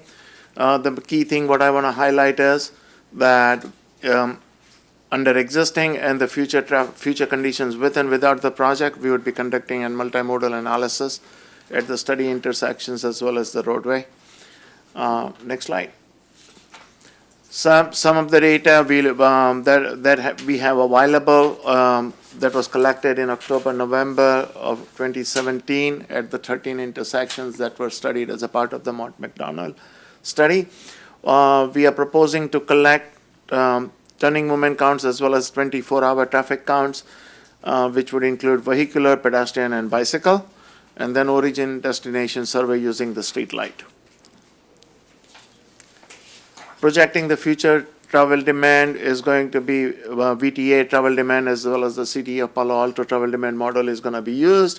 The model would be enhanced to take care or to incorporate the turn restriction, classifications, and the available data, and then we would conduct a multimodal analysis. This slide identifies the intersections that would be evaluated as a part of the Churchill Avenue closure. There was one intersection what Nadia brought to our attention that needs to be re-identified, and that's going instead of the intersection of Barcadero and High, we need to evaluate the intersection of Emerson and Kingsley. That would provide a more meaningful evaluation. So that one we would incorporate that suggestion. The slide identifies the intersections that we are proposing to study as a part of the Palo Alto Avenue closure, and as I mentioned earlier, this is an optional task for us. If we decide to close both Palo Alto and Churchill, we would need to evaluate some additional intersections which are identified on this slide, and I believe the map what we have it that has been uploaded on the website too. Next slide. Okay, That's it. So questions, I'll take the public question first. Thank you. In regards to doing the traffic simulations, assuming the closure, for example, the closure of Churchill, I would hope that the simulations will include, and this gets back and segues back to the point earlier about Embarcadero and thinking about this as a system. If we don't include, for example, the pedestrian tunnel that's proposed at Churchill, it's going to be a disaster, right? That was part of the assumption of closing Churchill is that there would be a pedestrian tunnel. Similarly, the proposal for at least doing a version of it that has the proposal for fixing the known problems at Embarcadero. We could do it with it and without it, but clearly it's going to be a disaster. If you close Churchill and don't do anything to the surrounding system, it's going to be a disaster. So we have to, I mean, it would be ridiculous if we do this traffic simulation and don't include the assumptions that were made when the proposal to close to Churchill was proposed. So I hope, maybe I'm misunderstanding things, but I heard you say that we're not considering Embarcadero in these traffic analysis, which I think is, I mean, it's, you might as well just get in the closet and do the, I mean, it's not going to have any value. Okay, let's speak to that, Nayan. We are not saying that we are not considering Embarcadero because as you see, Eddie, can we go back to the Churchill slide? I mean, changes to Embarcadero. As you can see that we are going to be evaluating numerous study intersections along Embarcadero. In traffic analysis for future conditions, we can only include the projects that are funded, fully funded. We cannot include a project that's not been funded. However, said that, if the city desires to do so, that would be an additional scope of work for us, and we would have to evaluate with those alternatives or those improvements what the city might be considering. Okay, Rob and then Dave. Yeah, this is my understanding, Jason, on this, is that they do the analysis to say, let's take close Churchill, and what's going to happen, where is traffic going to go, where are bike and pedestrians going to go, and we will discover, oh boy, this is a problem for here, here, and there. And that means that's where we need to work, and we need to find solutions for those areas. So it's not, you know, a closed study in that, oh, it looks like it's going to be a problem for circulation, so we're, okay. Do you know what I'm saying? So you'll work backwards into the mitigations, is what you're saying. Data will be used by, let's just say, the community to just throw this whole thing into chaos. If we haven't had the forethought to even think, it will make it look like a joke. So you're advocating to give this closure the best possible chance is to make the logical mitigations and then run the model.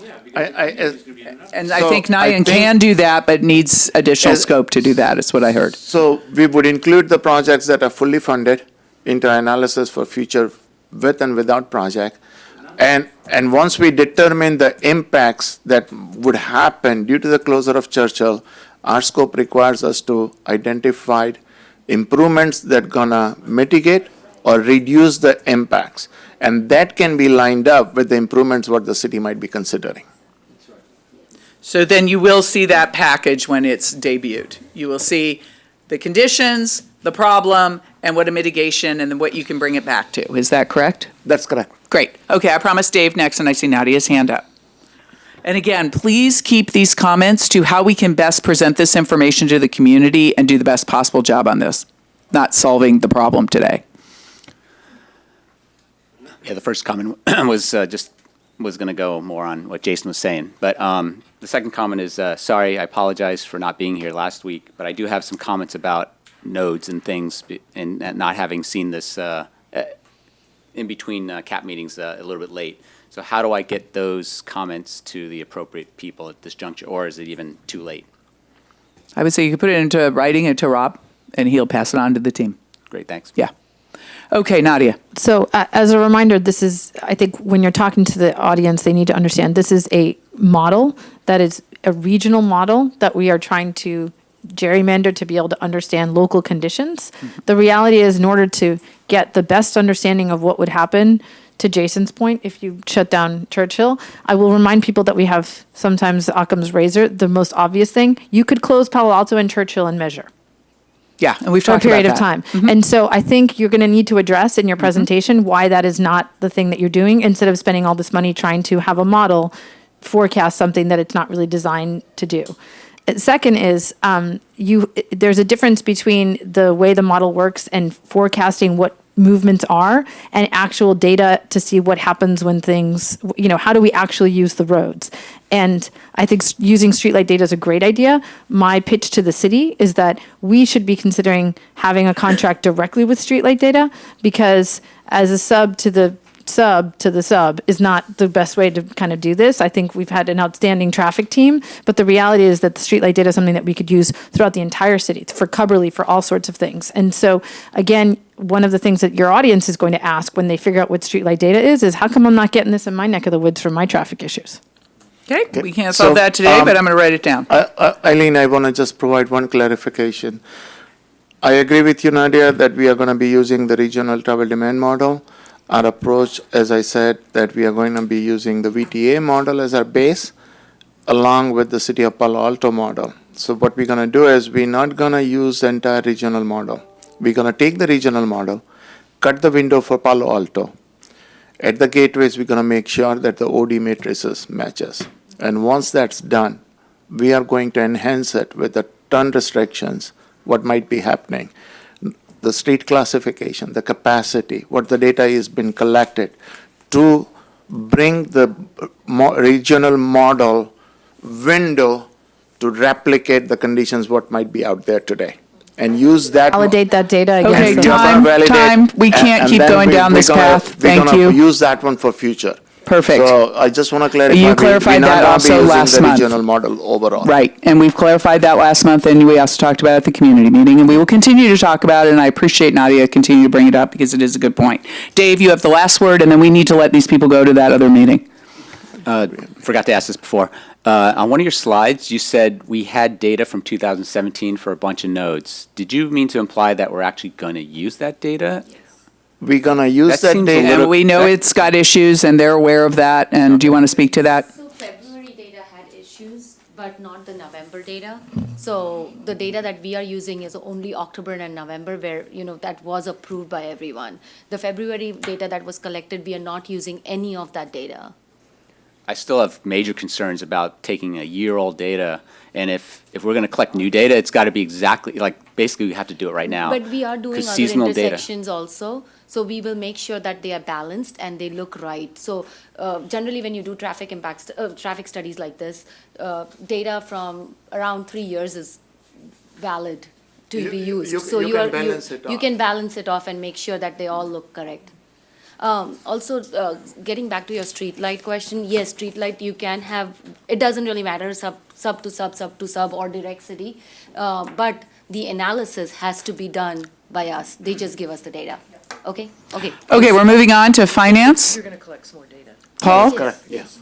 So they're going to be collecting more data now to augment that data. Yes, and they'll be calibrating it to make sure there's no changes. They're gonna, that's what I heard. They're balancing it, validating it. Okay, we're moving on to Paul. Yes, quickly, from the community. You want to keep More of a regional approach and needing leadership across multiple communities. This traffic study points out that there's no connectivity measurement between Menlo Park or Redwood City, either direction. That seems like a big omission in the study. Well, do you want to address that, Rob? Okay. It's not in the scope. That's all we could say. Yes, at the last, yes, certainly. I mean, I'm hearing you and I'm writing it down, and we'll take it back and discuss it.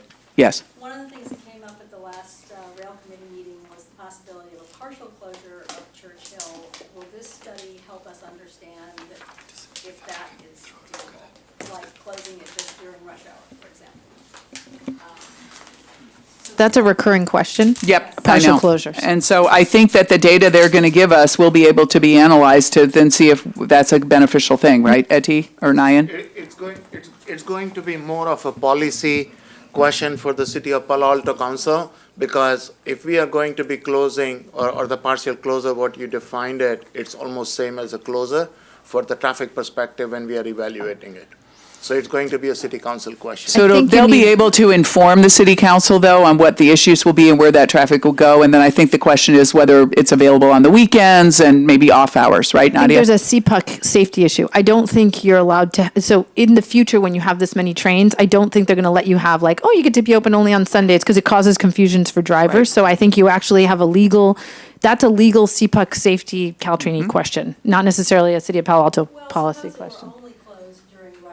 I don't, my understanding from a traffic safety perspective is like if you confuse the drivers, it's one thing to have like you can't turn left at certain hours, but when you're talking about the actual passage of people being able to go over, it's difficult for GPS to know when to guide you. And so. So we'll look into it with the CPUC requirements, which is what CPUC is. I agree with Nadia, it's more of a CPUC requirement, and it's a big safety issue. You cannot, if you are going to have a regulatory sign saying that 7 to 9 it's closed, it's hard to enforce it. Someone going through at 6:59. Okay, again, this isn't the forum for that, so I'm going to move us on. We have the finance item. We're at the CAP meeting. We're at the agenda item number 6. Okay, thank you. I'm up. Rob, you're up. Well, yeah. So quickly, since we don't have a lot of time, but as we do get into finance, I did want to say a couple of remarks at the front end here. We know that the cost of doing these grade separations is enormous. And we still have some hope to do really significant investments up to $1 billion or more. And there is a sort of a reality check that I'd like all of us to check ourselves on, is in that, one, coming up with that funding is going to be extremely difficult, but also the city has a lot of other interests that we're trying to accomplish, trying to build a public safety building. We have a parks, trails, open space, recreation master plan, as you know, fire stations we're rebuilding. There's infrastructure all over the city that we need to fund and support. So as we talk about financing and look at the different revenue options and other things, you'll see that even if we put all of it towards grade separation, even some of the ideas that people have won't be funded. But not only that, all of these things like a Palo Alto animal shelter and other things that we'd like to rebuild are unlikely to happen. So just want to, it's more a context issue around finance that as we get into the different options of financing, there are many other things that as a community we need to invest in. So. Okay, take it away, Paul.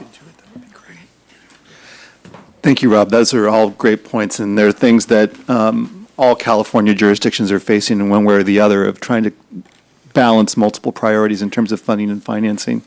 At the last committee meeting, we were asked to look at a few issues on top of the update to the November 2017 EPS study that was done on funding and financing sources for grade separation projects in Palo Alto, in which AECOM subsequently updated and we presented here at this meeting. A few of those issues that we're going to cover today are jobs housing balance and potential sources of employer or business-related funding for projects, other local sources of funding, and then finally bonding capacity, which is something I think we still need to do some additional research on.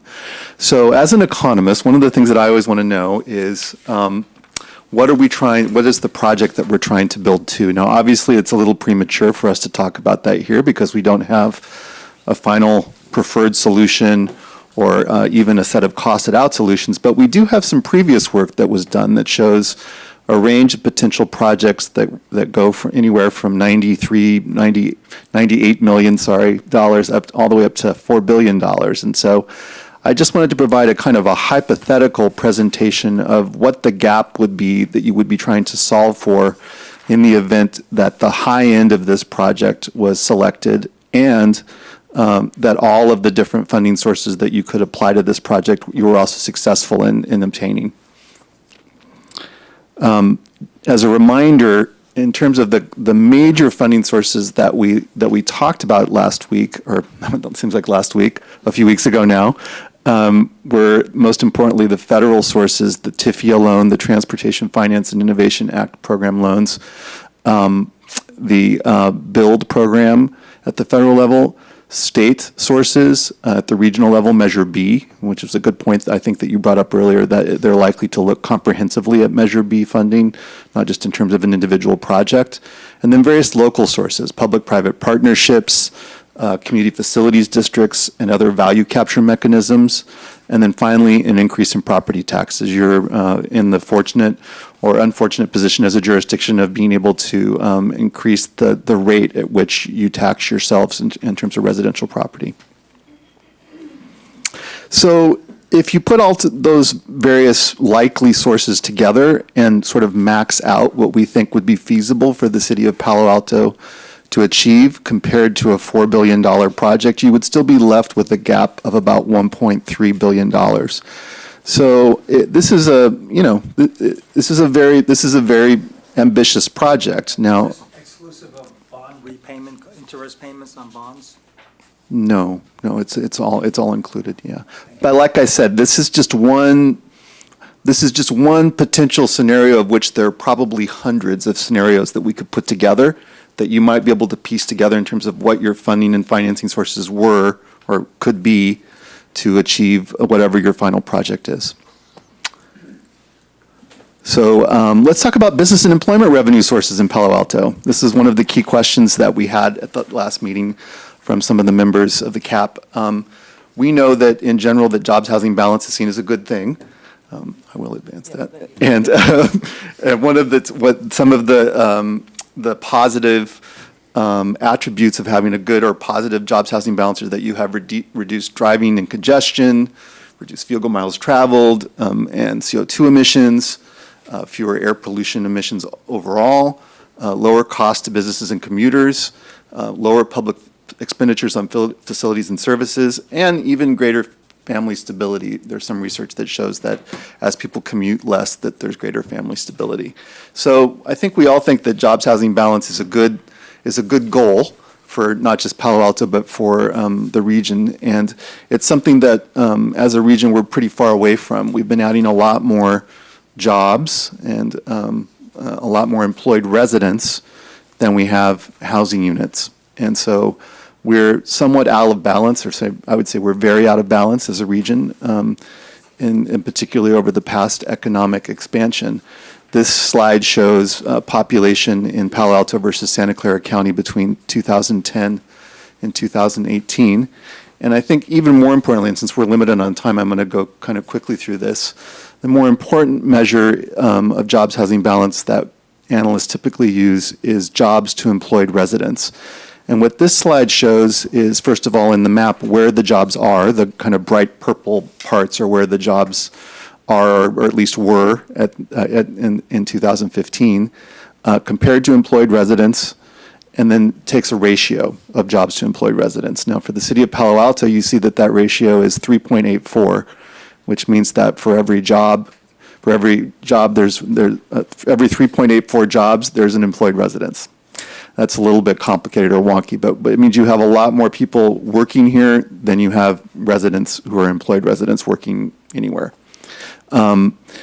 This compares to a jobs housing ratio, not ration or ration, or however you would say that word, of 1.51 in Santa Clara County. So this is one of the most job-rich communities in the Bay Area and even in Silicon Valley.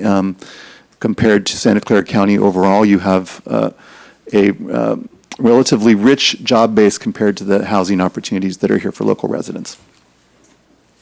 So another point of information that we were asked to look at that we did some additional research on was your bonding capacity and what additional bonding capacity the city of Palo Alto had if you were to go to the voters and ask for example, a general fund or general obligation bond to be floated to fund these projects or some combination of projects.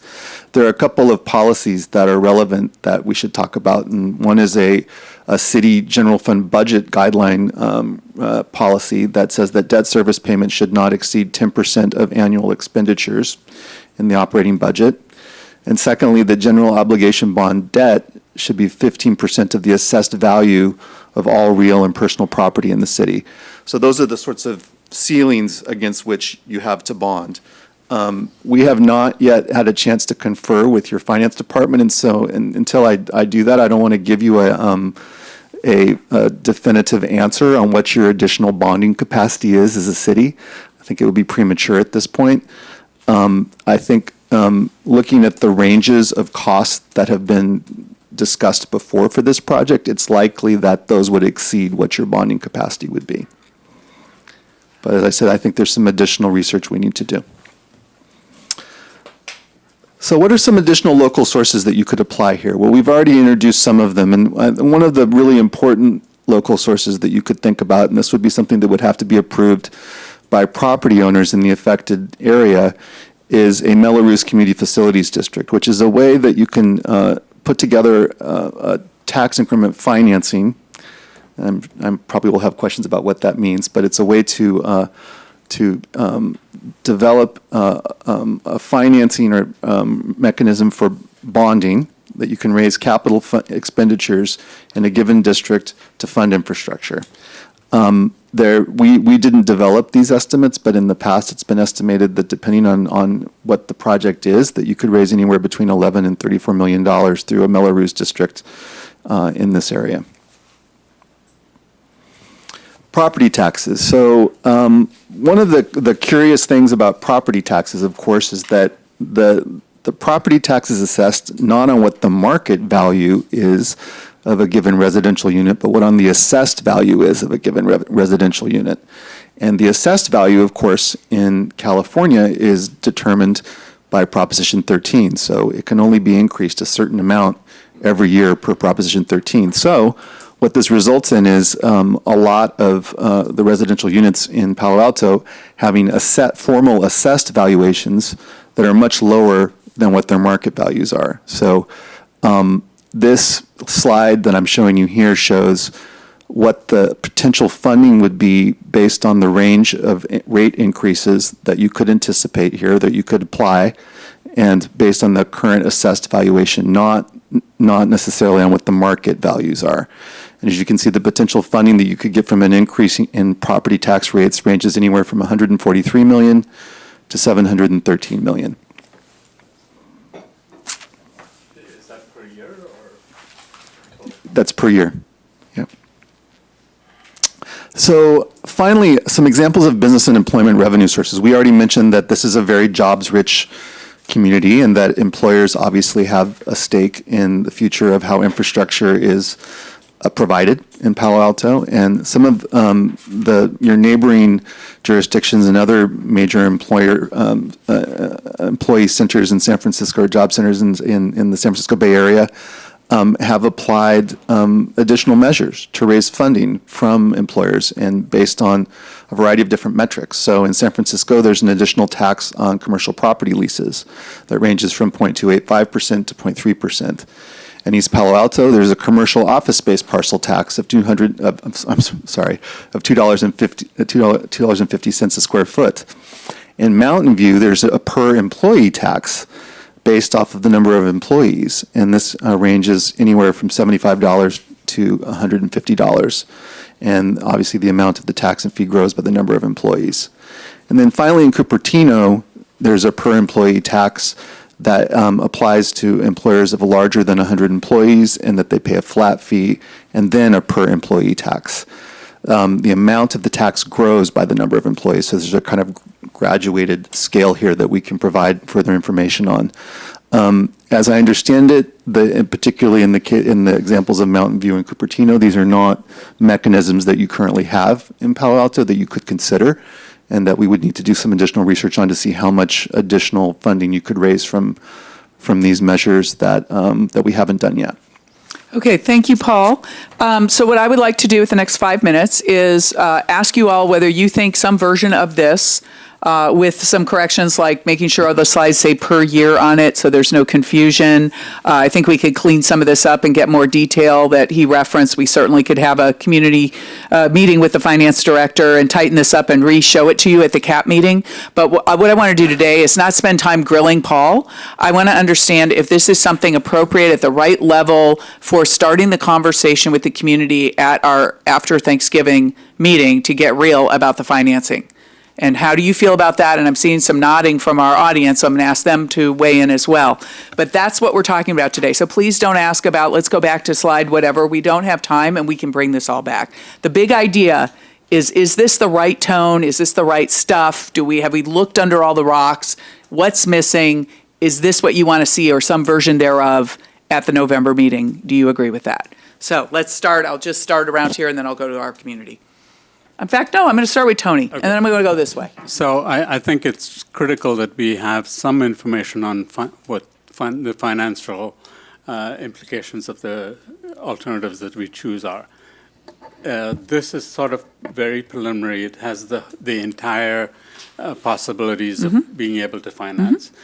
We need to add to it what the probability is of that financing mechanism, whether it's likely or not likely. For instance, so handicap things. Yeah, handicap things. Good so idea. That we know what the total is.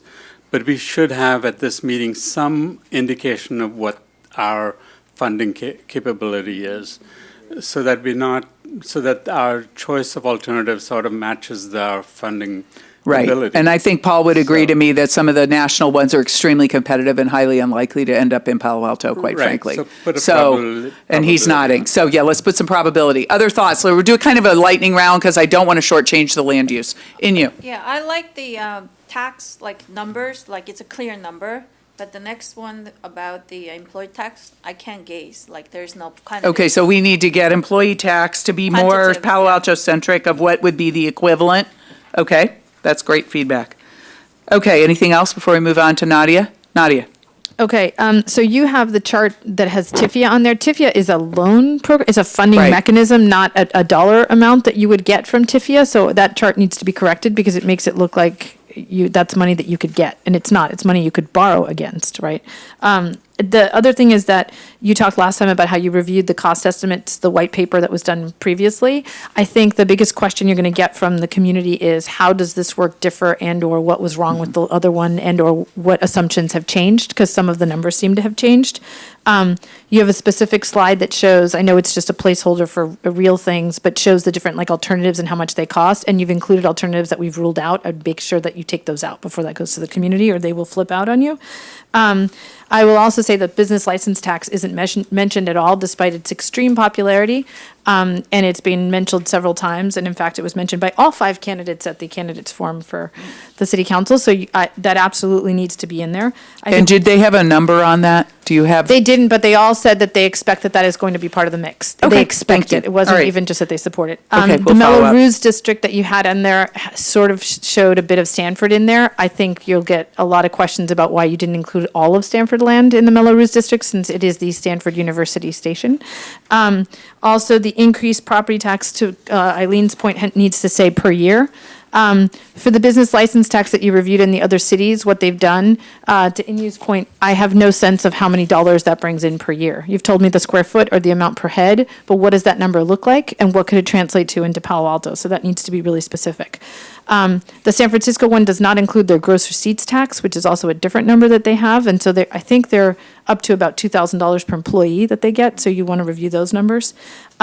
Lastly, one of the most helpful, or second to last, most helpful thing would be to have a one-pager that says if you raise X tax in X number of years, how much could you borrow or bond or TIFIA against that? And, what's the dollar amount you could expect, and have a sliding scale so that when people are trying to play with these alternatives, they think about like, oh, I would have to, it's kind of like levers, right? Right. That would have to be 15 years or Exactly, 30 or 30-year 400 bond, million. or exactly, Right. Okay. and they could play with a lever of a property tax versus a business license tax, right? Mm-hmm. And then lastly, there's no mention of the transfer of development rights that Tony brought up at the last meeting, which I think is absolutely going to be a question. So this idea of building, whether it's commercial housing, square footage, and how much that could raise in income, the city financial person will certainly have numbers on that. It was something that was discussed 10 years ago when we were talking about building development to be able to tunnel because of high-speed rail. It absolutely has to be part of this conversation because you'll get that question. Okay, thank you. Okay, Megan.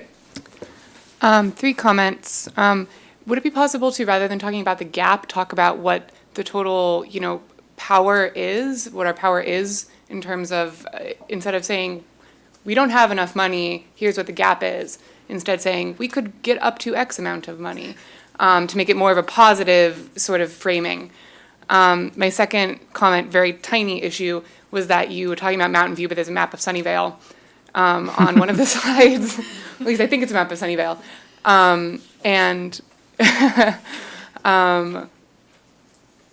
The Transbay Terminal, yes. Perhaps if you're going to talk about a CFD, you should, if you can find one that is not for a project that is currently, crumbling, that would be great. Yeah, because that'll probably spark some conversation, which hopefully it'll be better in November. Yeah. Phil? So Rob's point about competing needs for funding definitely has to be part of the conversation. And it's a question of, here are things we can do. As Nadia said, here are the levers. Time to make some choices. But it's not black and white, this is how much is available or not. It's still very, well, not very, but it's still somewhat amorphous. People need to have some clarity on directions. Thank you. Dave? Yeah, just want to echo Nadia's comment about actually putting up how you came up with, the total for, this analysis, because putting up those options like that, people are going to read that as, oh, this is what we're going to actually do, and then people are going to get an uproar of that. And I think we're trying to set people's expectations correctly that certain things are in progress, certain things have been decided, and other things have not. So I think. So getting would rid it of be that better slide- for us to just do some generic slide that has some sort of picture, and then we just said, for this purpose, we're assuming X number, and we could play around with that next month and It get could some be- clarity? Yeah, it could be that, or it could be what Megan suggested, which is, this is how much money we have to play with. Or Yeah. this is the maximum. we could- Maximum to play with. Yeah. Okay, that's good. And forget about. Instead, maximum to play with. Comparing it to something. Okay, I knew you guys would be great at this. Okay. Then, some of the questions I've heard are, not some of the ones mentioned here, but I think some of the ones also are a little bit out there, like, why don't we walk over to Zuckerberg's house and get $1 billion from him? Larry Page lives in Old Palo Alto, let's go over and ask him. So, Yeah, and I don't know how an economist, as a consultant, would be able to even put that with a straight face on a slide, to be honest. I mean, it's not a professional, something that these guys are trained you in. and That I- might be something people tell us back. If you have a and that- philanthropic donor who's willing Yeah. to make a program-related investment of $1 billion in a grade separation project, then Great. by all means. I mean, we on could put that- up maybe community investment or something, Go for donors or or something. give examples of where was a situation where we found the maximum amount of dollars donated from the community for a project like this?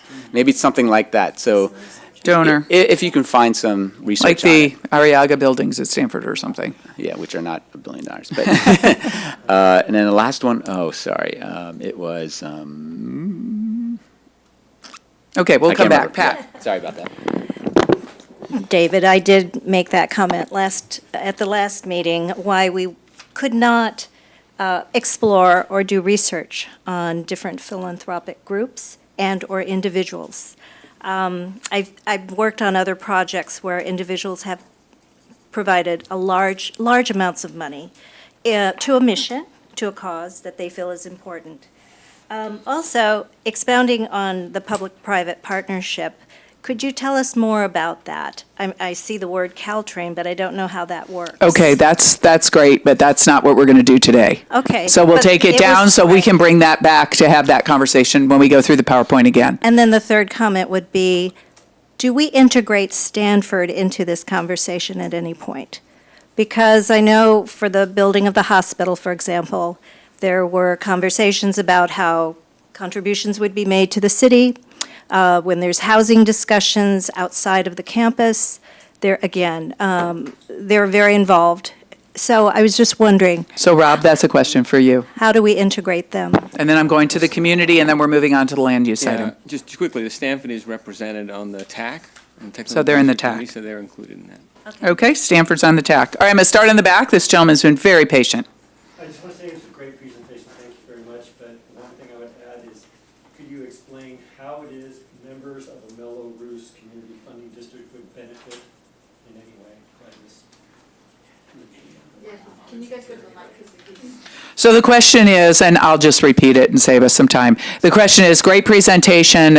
He would like more detail on how members of a Mellow Roos, in this case, would benefit from it. And that's a very good point, so we'll add that. Okay, yes, next community member, go ahead. Yeah, hi. I think I noted in the context, none of the items in the context was dealing with climate change mitigation or adaptation or drawdown, yet that's kind of one of the biggest threats that our community faces. And then when giving the context, I think it'd be great to cross out the item, like order the list in kind of apparent priority, you know, like this building is crumbling, this police building is crumbling, so we need a new police building, so that's maybe at the top of the list, whatever that priority is. So you're talking about Rob's slide? Yes, and Yeah, then okay, cross thank those you. items off that are like, okay, we can't do this whole list when you choose the tunnel. You can't do 3/4 of the list when you choose the trench, or whatever it is. And then finally, relating to the last thing, I think it's absolutely essential that at the November 28 meeting, you have realistic costs for the alternatives. You did the white paper for the trenching and tunneling, showing astronomical costs. To date, none of the other options have been shown any sort of cost. So you keep going back to the community and say, hey, look at all these wonderful options, but there's no context for them to be able to judge, to say, oh, I love this tunnel idea, but they don't understand that that tunnel idea is orders of magnitude greater than all the other options.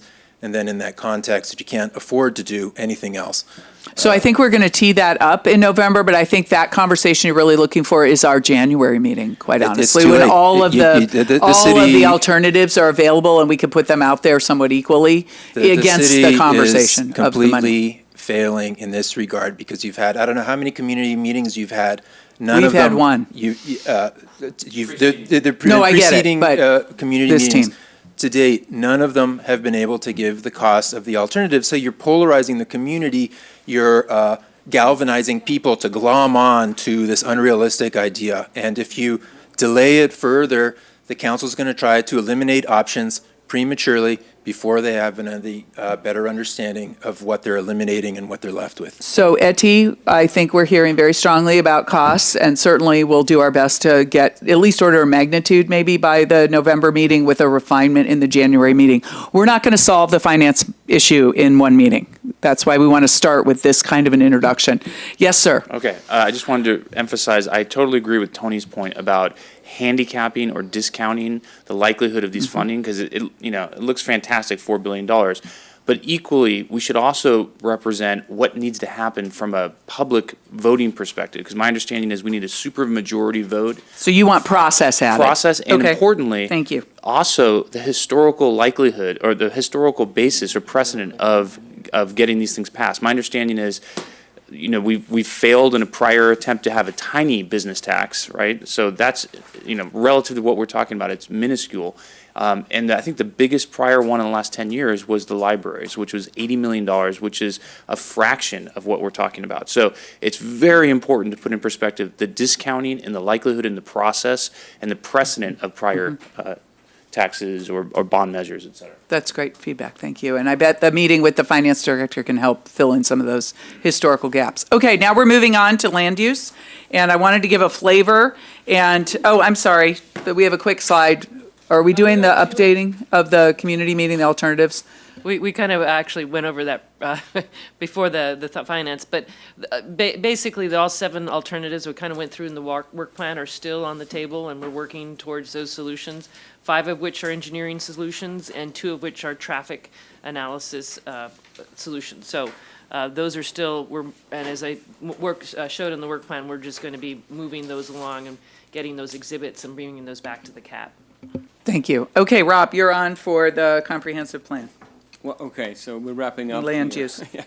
But this topic of land use and context of land use, I think that Nadia, you brought it up and how important it is that we think about that as we think about grade separation options. I think, Tony, you brought it up, and others have as well. I know that we're thinking about it, of course, as staff as well.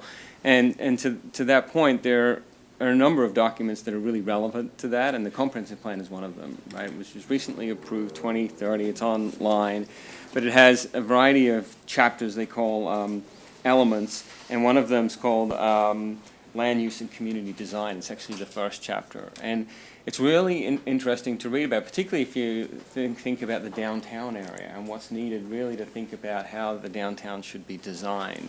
And it calls for actually a coordinated area plan for the entire downtown, which I'm curious what the CAP members think about that, because we've been focused on what are we going to do with Palo Alto Avenue, sort of independently of right down the road there is an existing grade separation that we know needs a coordinated design beyond grade separation, because that's a high density mixed use area. There's another plan that was done by a task force, the Palo Alto Rail Corridor Study. It's really interesting, and a lot of hard work went into that as well. But it also talks about these mixed-use areas, of which downtown is one of them. It requires a special kind of planning effort beyond just looking at grade separation independent of other needs. So I think there's more conversation we need to have about particularly the downtown area. It was interesting earlier how we talked about flipping the sort of the south crossings to do those first, because I agree they're a little easier, and I think some more consensus is building around there. But the downtown area actually is getting more complicated the more we think about it, and so that might, what do we do about that? Do we reconsider how we're approaching the downtown area crossing, grade crossings, particularly Palo Alto Avenue? So I know we don't have time to get into it today, but I did want to get these out to you. Do take some time to read it. In the comprehensive plan, there's also a whole chapter element on transportation, and so that's particularly interesting as well. Yeah, so thoughts, Nadia, and then the public, looks like we. So I wholeheartedly agree. It's been something that I've been advocating for a while, so I'm happy to have us have a better conversation on that. For historic reference, and Tony could probably talk to it a little bit more. In 2010, the city participated with Stanford and other community members on a design charrette that actually looked at if high-speed rail had to come at the time, and we had to redesign our downtown, what would it look like? And so there's actually a map that's been floating around for some time that shows some of those conversations that include potentially, for example, extending Lytton and Hamilton all the way through to El Camino, which creates an entire new area of town. And of course, back then, the conversation was, would we have office development to pay for a tunnel for high-speed rail? I would say that the 2018 version of that might be, is it a place to develop the new housing that is now a requirement of the comprehensive plan? And so to the extent that I think all those conversations are important. It's exactly why I think we need to go back to Rail Committee to get clarification on whether we should be drawing any more technical drawings on Palo Alto Avenue or really have a more cohesive strategy around the northern part of the city, because I think it is a little less obvious in the south. Right. And so you said you would add that to the next meeting? Yeah, I think we should talk internally to make sure that we're prepared to have a productive discussion, but I think we should, yeah, would be my suggestion. Okay, I've got a person standing at the dais, and then I'll come back to Megan. I'd really love to ask staff or the consultants at AECom to make some comment about Palo Alto Avenue and specifically El Palo Alto. There's been some comments, sidebars, some kind of commentary at the last rail committee meeting about it's a non-starter. Some people, Nadia was kind of implying that it's a no-go. That's an enormous issue, and if it's even close to that, we need to know about it. I mean, it's kind of like implied in some parts of this discussion and not otherwise, whereas always before this, it's been assumed we could do a hybrid there. We got to have a definitive comment on that, and it's got to be clear, because it has massive implications both ways. I mean, it could be great if we could do it, but if we can't because of a tree, then I mean, there needs to be a lot more thorough discussion of this. I can't believe we've gone through this whole meeting and that hasn't been brought up. Can I add to that? Yes. I am still perplexed about how you're going to get electric wires through a historic bridge. It has to go, the wires seem to be needed above the bridge, which you can't physically do. Physics just won't allow that to happen, right? You can't lower the catenary and pop it up and on the other side. So I don't know how you're going to electrify. Okay, let's get Etty to give Okay, some I'll just give you information the on both topics. Yeah, I'll give you a high level of what we're studying right now. We do know El Palo Alto, we've surveyed the tree, and what we're looking at is the existing alignment would be abandoned, and we'd actually run the trains to the west on a new permanent alignment. But some of the conversation that we're going to have with Caltrain is that requires some design exceptions to run it on the west side. So that would pull us farther away from the tree. My understanding of the survey of the tree puts the tree trunk at about 25 feet from the center line of closest track. So, but the idea is that that railroad structure that there is considered a historic bridge, and so then that could, if we can make this alignment work, we're still evaluating it. Then could be preserved and we could be repurposed for something else other than train tracks. Would it allow for the hybrid or not? The movement of the track? That's what we're looking at, is a hybrid of moving it to the. And again, today we're really doing the CAP meeting, so she's looking at it. They've got a meeting with Caltrain to be continued. We hear you. Now I'm back to Megan. My quick question was, where is this rail corridor study available? It's posted on the website. We posted it. We posted both this and the comprehensive plan on the website. Okay. Other comments about this? Nadia, you said you wanted to have more of a conversation. I think first it goes to Rail Committee, and then we can bring this topic back to this CAP in November. Yeah, I think to Jason's point, we need the arborist and the TAC to work with Caltrain and Eddie to decide whether that's even feasible before we start having community meetings on a Palo Alto hybrid that may be dead in the water. Right. Great. Good point. Good idea to switch the plan. So, Dave, your thing's on. Did you guys have any comments at this end of the table about the land use? That was great. All right. Thank you. Thank you for this great feedback today. I was really excited about all the great feedback we got, especially for Paul, because this is really a big part of our next education of the community, bringing everybody along, and you were very, very thoughtful. I'm sorry I had to move us so quickly. We heard a lot from Nyan. I have a lot of action items. I think we've put some thought into the work plan. We're going to switch it. We're going to add some items to the rail agenda. I know some of you go to that rail subcommittee. Our next meeting is November 7th, same bat time, same bat channel for those of you that are bat friend, man aficionados, and we will be bringing more information about what we're debuting to the community. We will bring the updated work plan. We will bring as many answers as we can to all the questions that you gave us, and so we appreciate all of our community members attending as well, and we stand adjourned. The other thing, don't forget to get us the mailer comments. November 7th, but I will put the 28th in my calendar.